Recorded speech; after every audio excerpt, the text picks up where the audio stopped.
So I just wanted to come on here and say publicly, I'm officially announcing my departure from the Republican Party. We were given 24 hours that we are no longer going to be leading this initiative. And I can say I honestly never thought that I would so deeply regret my vote for Donald Trump. I voted for him for lower grocery prices. He promised me cheaper prices on groceries. And that has not happened. Not only has that not happened, I am getting my food stamps taken. I am getting my cash assistance taken. I am getting my Section 8 taken. I am getting all my welfare governments taken. I did not ask for this. I would not have voted for him if I knew this was going to happen. Somebody to tell me they're lying on me right now because what the you mean that I'm not going to get my benefits? What the you mean? Because what the happened? Do you understand that there are people like me who cannot work? Do you understand there are people like me who have kids who cannot eat? Do you understand there are people like me who go hungry the last week of the month just so my kids can't eat? Because SNAP benefits is all we get? I need somebody to please fucking tell me he's lying. I can't. I am so tired of MAGA people constantly deflecting with, what about Obama? What about Biden? Who gives a fuck about them in this conversation? You guys literally worship an orange spray tan demigod who has the emotional intelligence of a second grader. A man who speaks like a cartoon villain with lines like, we're always doing the best things and I know more about everything more than anyone else, while showing he doesn't know about anything. This guy constantly belittles anyone who doesn't agree with him, talks down to his own supporters, and demonizes immigrants and foreigners like some kind of 1940s propaganda reel. And don't even get me fucking started on this whole, I can stop the Ukraine-Russia war in 24 hours bull. He made it sound like a cakewalk, and then the second he gets some fake-ass ceasefire deal from Putin, boom! An hour later, Russia attacks again. Legendary negotiator, he's a fraud, and anyone with a working brain cell can see it. And yet, despite all of this, you people are still blindly cheering as he prepares to over the middle class yet again. This isn't speculation. There are literal tax analysis that confirm he's going to raise taxes on regular people while slashing them for the wealthy. But nah, you guys believe the fairy tale where he's going to give you tax-free tips, tax-free overtime, and a $5,000 stimulus check paid by Doge. And let's get one thing straight. We were never out here buying Obama or Biden merch like you lunatics do for Trump, because we don't worship politicians like they're gods. They're fucking leaders, not cult figures. It's pathetic, and honestly, you should be ashamed of yourselves. And while we're on the topic of things that piss me off, I'm so tired of you people screaming about trans people, coming after kids and indoctrinating them, when it's your literal own party that's full of them. Pastors and priests getting caught for sexual assault, grooming, and sleeping with minors every other fucking week. You people are obsessed with protecting children from drag queens, reading books, but turn a blind eye to Republican lawmakers and godly priests actually molesting kids. And just because I support trans people doesn't mean I want every kid in the world to go through gender-affirming surgery.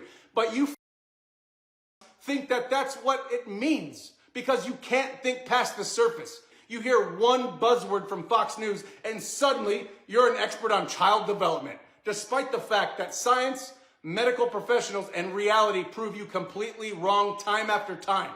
You guys don't think, you regurgitate. In January 2025, former President Donald Trump signed an executive order titled Ending Illegal Discrimination and Restoring Merit-Based Opportunities. This order revoked President Lyndon B.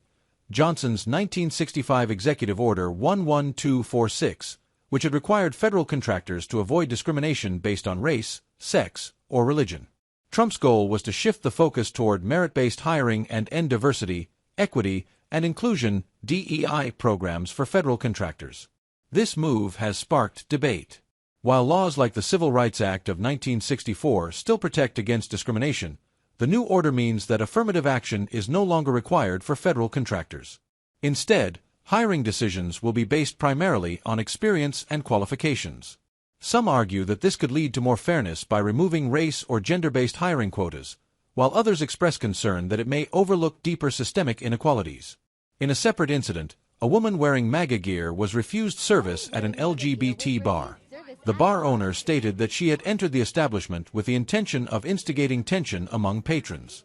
When asked to leave, she complied, but returned a few minutes later with a camera, claiming discrimination. The employees were firm in their response, stating that the woman was not welcome and warning her that police could be called if she did not leave. Because I'm wearing a Trump Yes. That's wild. I don't care. She was asked to leave. She did and returned minutes later with camera like rolling. Discrimination, right? Oh, boo-hoo! Boo fucking who! Get out of my bar! This is what the attorney had to say. And in most states across the country, if it's a non-discriminatory purpose, you can say, not interested in doing business with you. And if they come back? At the point you've asked them to leave, if they come back, it's actually a crime of trespassing. On the video, one of the employees did tell the woman they could call police if she didn't leave. You know this is like discrimination, right? Seconds later, she walked out. Get out of my Why? questions. Get out of my bar. Why? Because you're a Trump supporter. I know, but don't you guys want our money? No, actually we don't. Get out of my bar right now. You're not welcome. I'm not fucking around. Get out of my bar. Are you serious? I'm dead serious. Out. Because I'm wearing a Trump Yes. vest. That's wild. I don't care. Get out. We can call the police, or you can just leave. You know this is like discrimination, right? Oh, boo-hoo! Boo fucking who! Get out of my bar. I have a question. No, I think, sweetie, that is right to refuse service. I don't think it's discrimination. I think anybody can practice it. And I think y'all remember practicing it, but only when it comes to gays, right? When it comes to gays, we know exactly what right to refuse service is. Can't even make them a fucking wedding cake. But when they ask you to leave their bar, suddenly it's discrimination. That's some snowflake shit. This incident highlights the growing polarization in society, where personal beliefs can sometimes lead to conflict, even in public spaces. These events raise the question, are some MAGA supporters beginning to reconsider their vote? The shift in policies, such as the rollback of affirmative action requirements, has been met with differing opinions.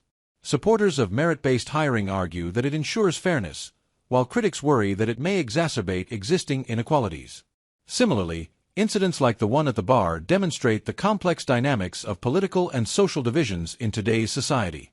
As we look at these situations, it's clear that political beliefs, social policies, and personal experiences are all interconnected. While some may feel that the changes align with their values, others may find themselves questioning the broader impact of those decisions on society. Ultimately, the question of whether MAGA supporters regret their vote is subjective, with opinions shaped by personal values, experiences, and the ongoing national discourse.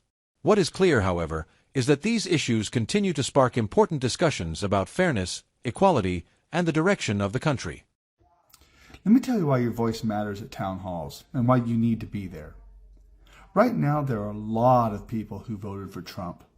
And they voted for Trump just because of what he was saying. They never really, ever checked into the issues. Trump got elected. They're like, okay, cool, it's all going to be the same. But they're literally watching the stock market fall apart. Threats of their Social Security being taken away. Threats of the VA being destroyed.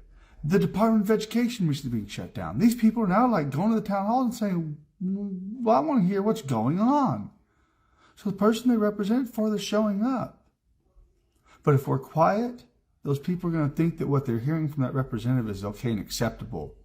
But you guys know, just like I do, it's just a fucking lie. That's all they're doing is that they're spouting lies. So go to those town halls and you have to make noise.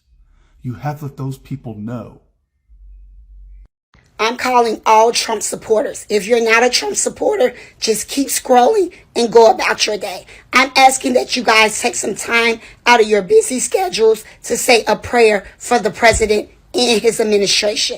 Never in my lifetime have I seen the attacks and opposition, the disdain, the contempt from people in government and citizens towards a sitting president. Now, if Trump was going along with the program, they wouldn't attack him this way. This tells me he's bringing change. He really wants to make America great again, and they don't like it. They want things to run business as usual, and Trump is saying no. So anytime people are going on national TV and saying that the president is trying to incite a civil war, when we see clearly that he's not, this means they are the ones that is trying to incite a civil war. So let's hold our president up in prayer, that God keep his protection, angels and people within his circle to keep him protected. Because I remember when Jesus came doing nothing but good, but the people still said, crucify him. So say a prayer for our president, because he's really, truly trying to make America great again. And remember, guys, he's human. He has feelings just like you and me.